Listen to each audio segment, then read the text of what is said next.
সাধু সাধু। দেখুন, এই বাংলা পৌরাণিক গানে, মানে গানে এই পৌরাণিক রীতিনীতিকে পরিহার করে প্রেমকে বাংলা গানে আত্মপ্রকাশ করানোর কিন্তু একক কৃতিত্ব বলা যেতে পারে নিধুবাবুরই। প্রেম যে কত বিচিত্র, কত সূক্ষ্ম তার গতিবিধি, এই কথা কিন্তু নিধুবাবু প্রায় নিজে একক দায়িত্বে বাংলা গানে নিয়ে এসেছিলেন। এই এত কড়া তামাকটা ওখানে কে রেখেছে বলো তো? তখন থেকে কাশি হচ্ছে। এই নিধুবাবুর ভক্ত এবং কালী মির্জার শিষ্য, যিনি কিনা নিধুবাবুরও গুরু ছিলেন, সেই ছিলেন রাজা রামমোহন রায়। রাজা রামমোহন রায় ছিলেন একজন অত্যন্ত বিদ্বান ব্যক্তি। সমস্ত ধর্মের শাস্ত্রকে অধ্যয়ন করে সেখান থেকে ধর্মীয় গোঁড়ামি, সামাজিক রীতিনীতি, কুসংস্কার, এই সব কিছুকে বাদ দিয়ে ওই সব ধর্মের উপদেশাবলীকে একত্রিত করে তিনি তৈরি করেছিলেন ব্রাহ্ম সমাজ, যার কেন্দ্রবিন্দুতে ছিল ব্রহ্মসঙ্গীত। এই জোড়াসাঁকোর ঠাকুর বাড়ি, সেখানে আচার্য দেবেন্দ্রনাথ ঠাকুর এই প্রায়ই আয়োজন করেন ওই ব্রহ্মসঙ্গীতের আসর। মারবেন নাকি একটা ঢেউ? দেখুন, এই বাচ্চারা বারবার কাঁদলে কিন্তু খুব মুশকিল হয়ে যাবে। আর সময় জানে, আপনাদের বুঝতে হবে, আপনারা রয়েছেন 20-এ, আমি রয়েছি 19 শতকে। মাঝখানে বাচ্চারা কাঁদলে দৌড়াদৌড়ি করে যে মাঝখানে আটকে যায়, আমি কিন্তু আবার জানি না। ওটা আপনাদের ব্যাপার। তো আপনারা নিজেরাই নিজেদের দায়িত্বে রাখুন। তো যেটা বলছিলাম, কি কথা হচ্ছিল? জোড়াসাঁকোর ঠাকুর বাড়ি। মারবেন নাকি একটা ঢু? দেখুন, আজকে কিন্তু বিশেষ দিন। আজ ব্রহ্মসঙ্গীত পরিবেশনা করছেন জ্ঞানদানন্দিনী দেবী ও প্রতিভা দেবী। এই জ্ঞানদানন্দিনী দেবী ছিলেন একজন অত্যন্ত বিদুষী মহীয়সী মহিলা। এই যে বাঙালি নারীদের হেসেলের অন্ধকার থেকে টেনে বার করার যে বিপ্লব, তার কিন্তু একেবারে প্রথম দিককার বিপ্লবী ছিলেন জ্ঞানদানন্দিনী দেবী। এমনকি আপনারা যে আদব শাড়ি পরার যে বাঙালি কায়দা, তাও কিন্তু প্রবর্তন তিনি প্রথম করেন। এই যে শাড়ির সাথে মিলে ওই যে সাজ, মানে সামঞ্জস্যকে জামা পরা, ওই বিষয়টা কিন্তু তিনি প্রথম নিয়ে এসেছিলেন এবং তৎকালীন বামাবোধিনী পত্রিকায় বিষয় বিজ্ঞাপনে দিয়েছিলেন। আমরা বাঙালি পুরুষেরা তো একটু বেশি আবেগপ্রবণ, একটু অনুভূতিশীল। এত দৃঢ়চেতা, স্বাধীন এমন একজন মহিলার সাথে ঠিক কীরকম আচরণ করা উচিত আমরা তখনও বুঝতে পারিনি। আর আপনারা থাকে সে কথা, আমরা কাজ করি, আমরা গানটা শুনে নিই। জোড়াসাঁকোর ঠাকুর বাড়িতে ব্রহ্মসঙ্গীতের পরিবেশনা।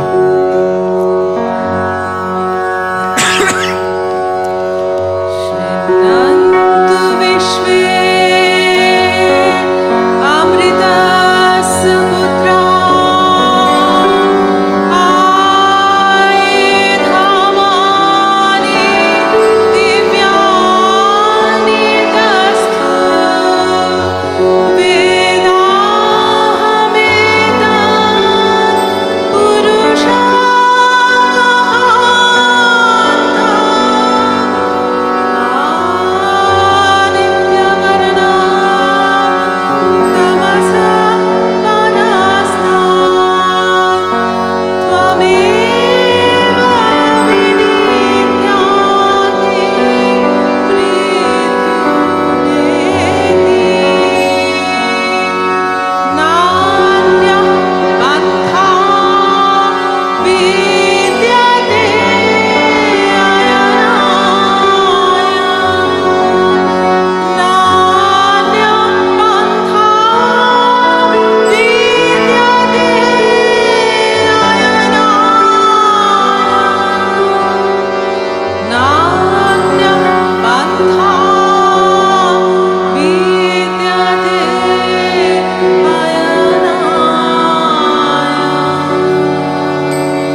আস্তে আস্তে আস্তে। আপনারা এক কাজ করুন, প্রার্থনা সঙ্গীত তো, হ্যাঁ ব্রহ্মসঙ্গীত, এটা আপনার অনুরণনটা থাকতে দিন। হ্যাঁ, কেউ কোনো কথা বলবেন না, অনুরণনটা থাক।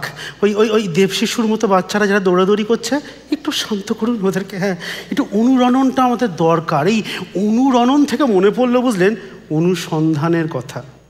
আমি বুঝলেন মানুষটা তো সময় যান চড়ে এদিক ওদিক যাতায়াত করি, তো আমি না খুব অনুসন্ধিৎসু। হ্যাঁ, আমি কৌতূহলী, যেখানেই যাই আমি আমার চোখ কান সবসময় খোলা রাখি। ওই জন্যে অদ্ভুত অদ্ভুত সব জিনিস আমার চোখে পড়ে। একটা ঘটনা বলি। একদিন এই যে জোড়াসাঁকোর ঠাকুর বাড়ি, একদিন তার সামনে দিয়ে প্রাতঃভ্রমণে বেরিয়েছি। সামনে দিয়ে যাচ্ছি, তখনও ভোরের আলো সম্পূর্ণভাবে ফোটেনি। অন্ধকারের আবছা ওড়নায় কলকাতা তখনও আদৃত। এমন সময় দেখি ওই ঠাকুর বাড়ির সদর দরজা পেরিয়ে শিশির ভেজা নরম ঘাস মারিয়ে পথের রুক্ষ ভূমিতে নামলো দুটো আরবি ঘোড়া। বাবা, টকপক টকপক টকপক টকপক টকপক টকপক। কে রে ভাই? হ্যাঁ, কলকাতার রাস্তায় আরবি ঘোড়া, কে সে আরোহী? ভালো করে চোখটা কচলে দেখি, এ তো আরোহী নয়, আরোহিণী। ভাবতে পারছেন, 19 শতকে কলকাতার রাস্তায় আরবি ঘোড়ায় দৃপ্ত বঙ্গ নারী মেম সাহেব নয়। এবার বলুন, আমরা সময়ের দিকে এগোচ্ছি না সময়ের দিকে পিছোচ্ছি? ভালো করে তাকিয়ে দেখি, এ তো কাদম্বরী, জ্যোতিরিন্দ্রনাথের স্ত্রী। তার স্বামীর সঙ্গে বেরিয়েছেন প্রাতঃভ্রমণে ঘোড়ায় চড়ে ময়দানের দিকে। এই কাদম্বরী, বুঝলেন, যখন তার 9 কি 10 বছর বয়স, তখন তিনি প্রথম আসেন ঠাকুর বাড়িতে দেবেন্দ্রনাথ ঠাকুরের ষষ্ঠ সন্তান জ্যোতিরিন্দ্রনাথ ঠাকুরের স্ত্রী হিসেবে। একটা কথা কিন্তু আপনাদের মনে রাখতে হবে, এই সময় ঠাকুর বাড়িতে রবীন্দ্রনাথ কিন্তু উজ্জ্বল নক্ষত্র ছিলেন না। এই সময় ঠাকুর বাড়ির উজ্জ্বলতম নক্ষত্র ছিলেন জ্যোতিরিন্দ্রনাথ। তীক্ষ্ণ নাসা দেবতার মতো রূপ, তেমনি তার গুণ। একদিকে বাবার অনুপস্থিতিতে জমিদারি সামলাচ্ছেন, অন্যদিকে তেমনি খেলাধুলায়, তেমনি অশ্বারোহণ, তেমনি শিকার। যেমন গানের গলা, তেমনি নাটক লেখার হাত। মানে এক কথায় আদর্শ পুরুষ। হ্যাঁ, আদর্শ পুরুষ সোনার পাথর বাটি। ঠিকই বলেছেন, আদর্শ পুরুষ বলে কিছু হয় না। এত গুণ থাকা সত্ত্বেও কোথাও যেন তার স্ত্রীর সাথে তার ছিল যোজন যোজন দূরত্ব।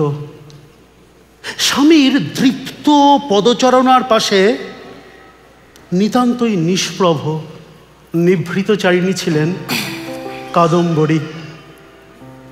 আর এই নিভৃতবাসের সব সময়ের সঙ্গী ছিল সদ্য যুবক রবীন্দ্রনাথ।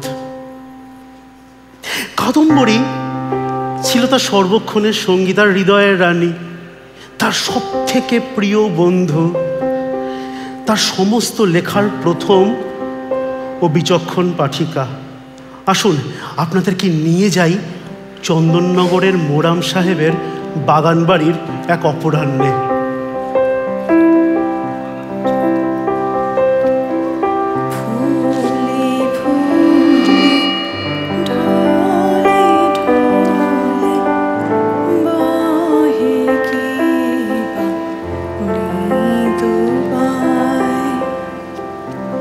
রবি, অভিমান হয়েছে বুঝি?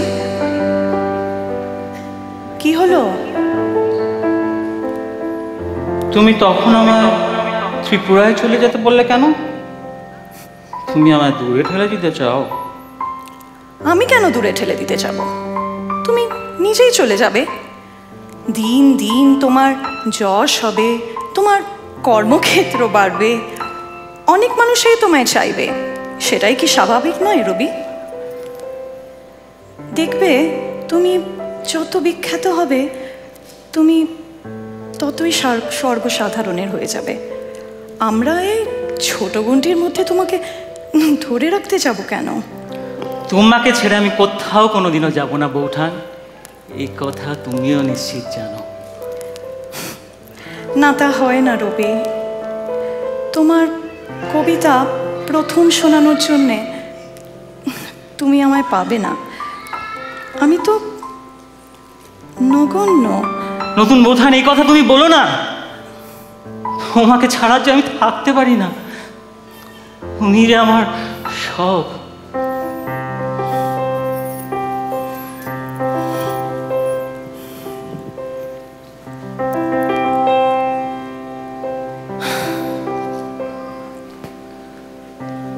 তোমারই করিয়াছি জীবনের ধ্রুব তারা, এই সমুদ্রে আর কবু হব না কো পথহারা। তোমারই করিয়াছি জীবনের ধ্রুব তারা, যেথায় আমি যাই না গো তুমি প্রকাশিত থাকো। যেথায় আমি যাই না গো তুমি প্রকাশিত থাকো। আকুল নয়ন জলে ঢালো গো কিরণ ধারা, তোমারই করিয়াছি জীবনের ধ্রুব তারা। তবু সদা মনে জাগিতেছে সঙ্গপনে, দিলে গো অন্তর হলে নাহেরি কুলো কিনারা। তবু মুখ সদা মনে জাগিতেছে সঙ্গপনে, দিলে গো অন্তর হলে নাহেরি কুলো কিনারা। কখনো বিপথে যদি ভ্রমিতে চাহে দিদি, কখনো বিপথে যদি ভ্রমিতে চায় হে দিদি, অমনি মুখ হেরি সরমে সে হয় সারা। তোমারে করিয়াছি জীবনের ধ্রুব তারা।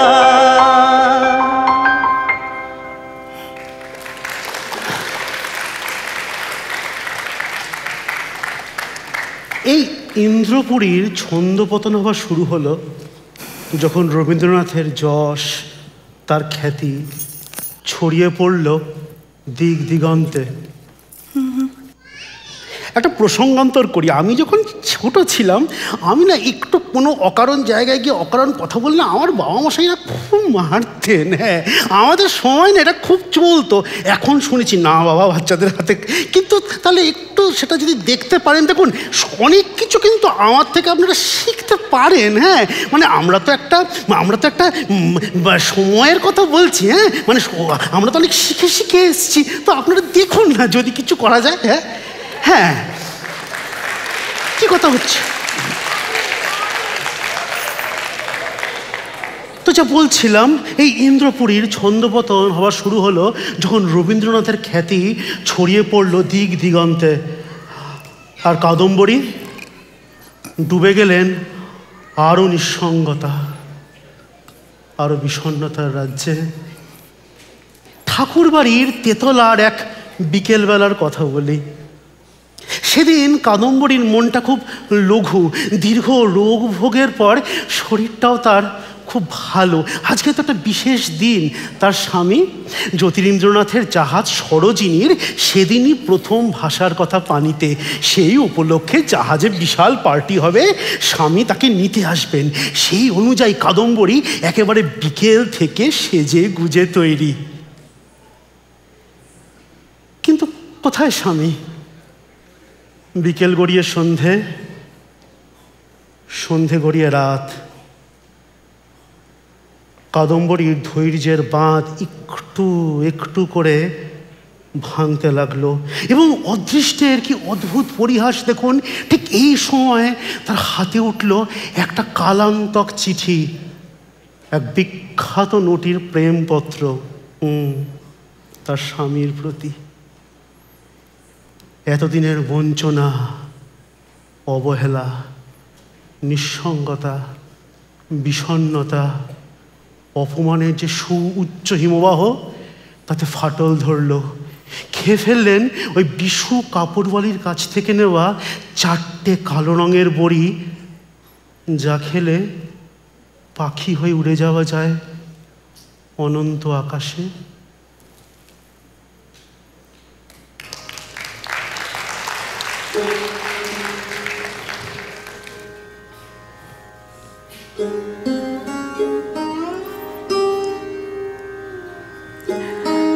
ঠাকুরপো, আর প্রায় কিছুই দেখতে পাচ্ছি না, তবু লিখে গেলাম আমার মৃত্যুর জন্যে কেউ দায়ী নয়।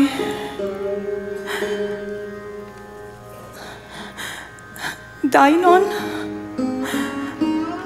বাবা মশাই, স্বয়ং দেবেন্দ্রনাথ ঠাকুর, যিনি জোর করে তোমার বিয়ে দিয়ে আমার কাছ থেকে তোমায় কেড়ে নিলেন।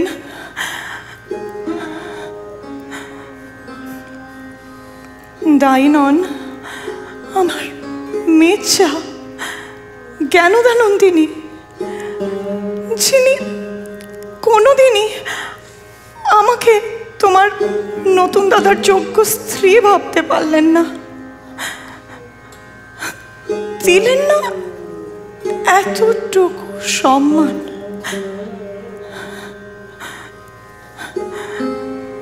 দায়ী নন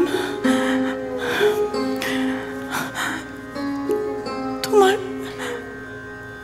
নতুন দাদা জ্যোতিরিন্দ্রনাথ, যার জব্বার পকেট থেকে আমি পেলাম এক বিখ্যাত নটির প্রেমপত্র।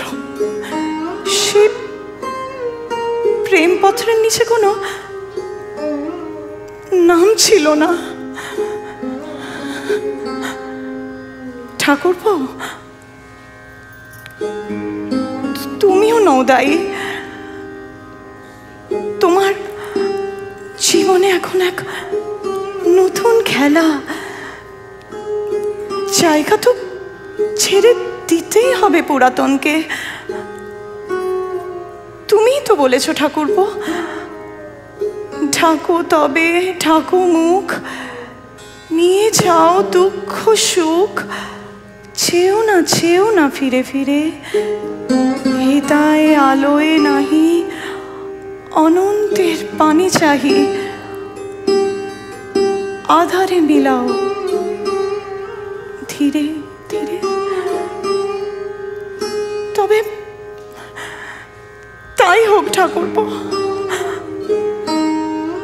আধারে মিলিয়া যাব আমি, কিন্তু তুমি দায়ী নও কোনোভাবেই। আমার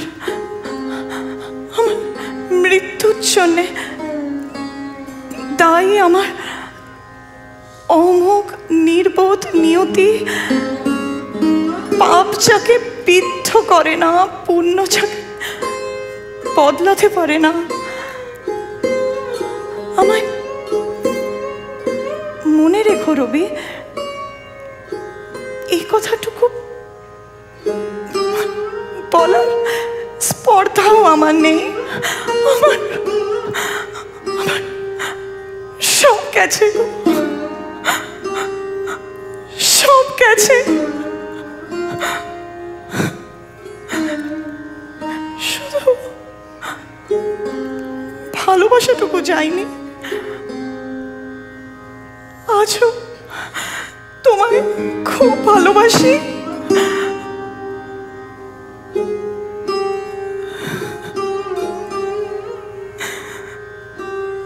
এই কথাটুকুই বিশ্বাস করো।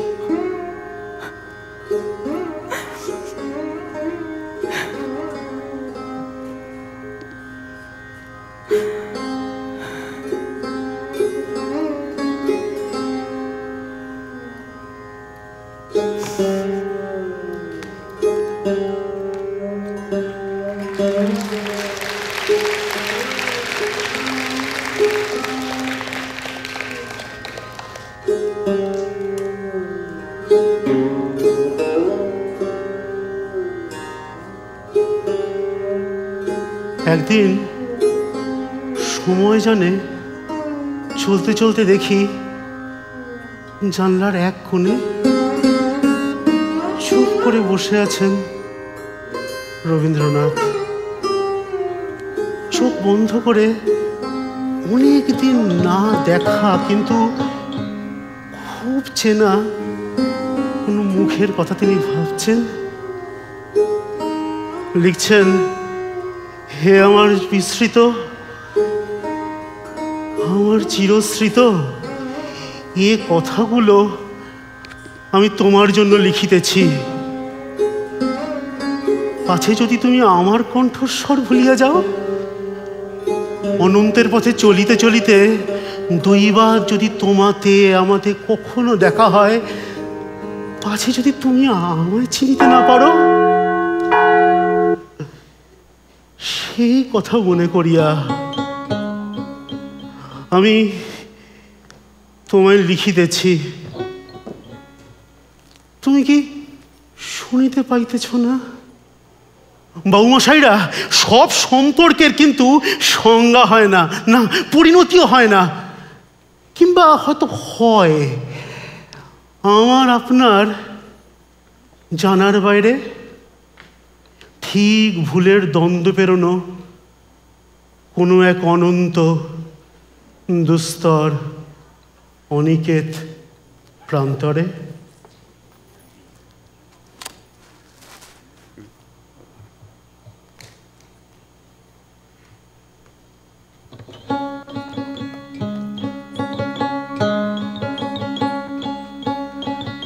মিলন হবে কতদিনে,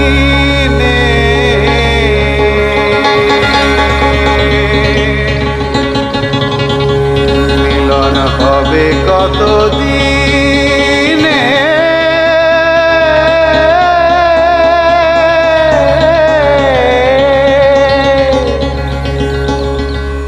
আমার মনের মানুষের সনে, আমার মনের মানুষের সনে।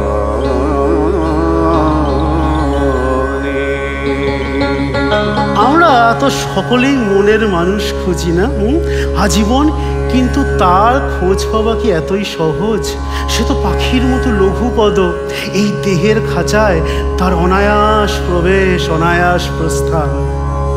সে আদতে অরূপ, দেহ স্থান কালের অতীত। এই গভীর কথাকে যে অত্যন্ত সহজ ভাষায় যিনি বলেছিলেন, তিনি আমাদের গল্পের পরবর্তী চরিত্র লালন সাঁই।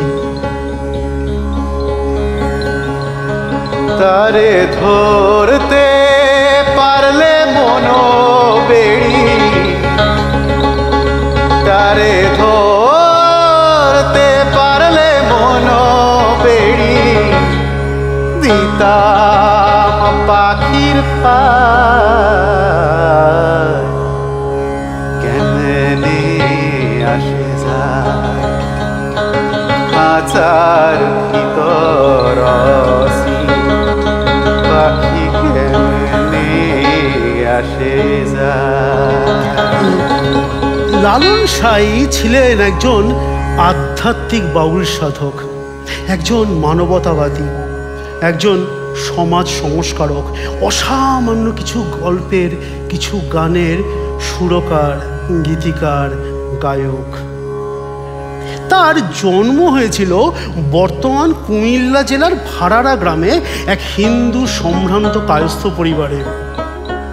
বাবা মাধব কর ও মাতা পদ্মাবতীর একমাত্র সন্তান লালন ছিলেন মানবতাবাদী। জাতি, ধর্ম, কুল এসবের ভিত্তিতে মানুষের ভেদাভেদে তিনি বিশ্বাস করতেন না। একবার তীর্থে বেরিয়ে গুটি বসন্তে প্রায় মরণাপন্ন হলে গ্রামের লোকেরা তাকে জলে ভাসিয়ে দেয়। এক মুসলমান পরিবার তাকে উদ্ধার করে, পরম সেবায় শুশ্রূষায় তাকে ভালো করে তোলে। জন্ম হয় লালন সাঁইয়ের। তার ধর্ম কি বোঝার জন্য কেউ যদি কায়দা করে তাকে জিজ্ঞেস করতেন, ও লালন সাঁই তোমার ধর্ম কি গা, মানে লালনের পুরা নামটা কি? পুরা নাম তো কিছু নাই, আমি মানুষ, এইটুকু পরিচয় যথেষ্ট। ধর্ম, আল্লাহ, পরমেশ্বর এদের কথা ধারণ করার ক্ষমতা এই মস্তকে আমার নাই। মানুষরই এখনো ভালো করে চিনলাম না, আর নিজেরও বাকি চিনি। সত্য কাজে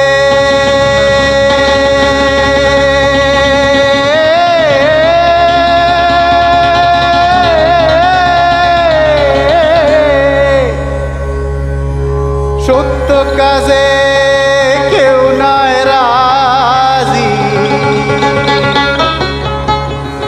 সত্য কাজে কেউ নয় রাজি। সবই দেখি তা না না না, সাত গেল বলে এগিয়া সব কাজ খানা, সাত গেল বলে।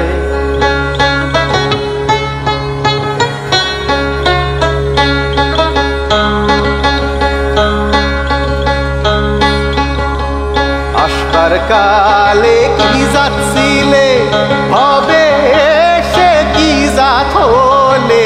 আসবার কালে কি যাচ্ছিলে, এসে তুমি কি জাত হলে। যাবার কালে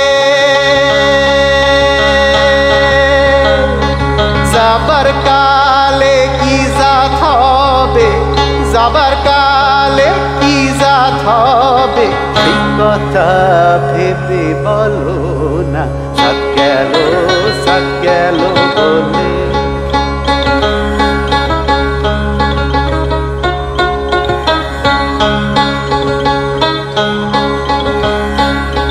ব্রাহ্মণ চণ্ডাল চামার মুসি, এক জলে সব হয় গো সুসি। ব্রাহ্মণ চণ্ডাল চামার মুসি, এক জলে সব হয় গো সুসি। দেখে শুনে হয় না রুচি, দেখে শুনে হয় না রুচি। সমেত কাউকে ছাড়বে না। সাত গেল বলে এগিয়া সব কাজ খানা, সাত গেল বলে।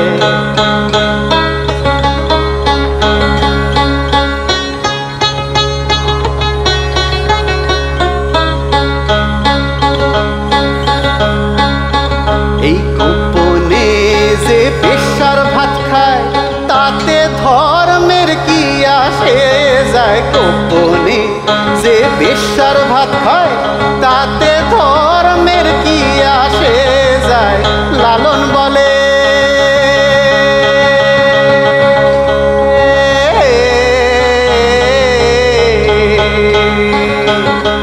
ও ফকির লালন